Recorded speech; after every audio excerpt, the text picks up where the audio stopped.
ಗಾಂಧಿ ಏನು ಹೇಳಿದ್ದ? ಸ್ವಾತಂತ್ರ್ಯ ಸಿಕ್ಕೊಳ್ಳೇನೆ ಕಾಂಗ್ರೆಸ್ ವಿಸರ್ಜನೆ ಮಾಡತ್ತೇಳಿದ್ರು. ಇಂಥ ನಾಟಕ ಕಂಪ್ನಿ ಇವರೆಲ್ಲ ಈಗ ಟೊಪ್ಪಿಗೆ ಹಾಕ್ಕೊಂಡು ಜೈ ರಾಮ್ ಅಂತ ಕೊಂಡಿರ್ತಾರಲ್ಲ, ನಾಚಿಕೆ ಅವ್ರಿಗೆ. ಸೋನಿಯಾ ಗಾಂಧಿಗೆ ಏನು ಸಂಬಂಧ ರೀ? ಸರ್ ಅವರೆಲ್ಲ ಒರಿಜಿನಲ್ ಗಾಂಧಿಗಳಂತ.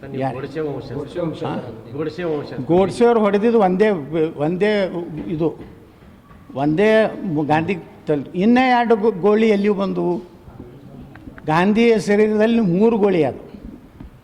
1 ಗೋಲಿ ನಾಥುರಾಮ್ ಗೋಡ್ಸೆ ಅಂತ, ಇದನ್ನು ಒಪ್ತಾರೆ, ಕೋರ್ಟ್ನಾಗೆ ಆಗೈತಿ. ಇನ್ನು 2 ಗೋಳಿ ಯಾರು ಹೊಡೆದ್ರು? ನೆಹರು ಹೊಡ್ಸದ? ನಮಗೆ ಸಮಸ್ಯೆ ಐತಿ, ಜವಾಹರ್ಲಾಲ್ ನೆಹರೂನೇ ಗಾಂಧಿನ ಹೊಡ್ಸದ. ಯಾಕಂದ್ರೆ ನೆಹರೂಗೆ ಒಟ್ಟು ಸರ್ವಾಧಿಕಾರಿ ಆಗ್ಬೇಕು ಅನ್ನೋಂಥದ್ದಿತ್ತು. ಅದಕ್ಕೆ ಗಾಂಧಿನ ಹೊಡ್ಸೋದವರು ಗೋಡ್ಸೆನ ಗುಂಡಿಗೆ ಪ್ರಾಣ ಹೋಗಿಲ್ಲ. ಇನ್ನು 2 ಗುಂಡುಗಳವು ಯಾರು? ಇದು ಕೋರ್ಟ್ನಾಗ ಆಗಿದ್ದಿದ್ದು. ಬ್ರಿಟಿಷ್ ನ್ಯಾಯಾಧೀಶರ ಮುಂದೆ ಆದಂಥ ವಾದ ವಿವಾದದಲ್ಲಿ ಇನ್ನೂ 2 ಗುಂಡುಗಳು ಯಾರು?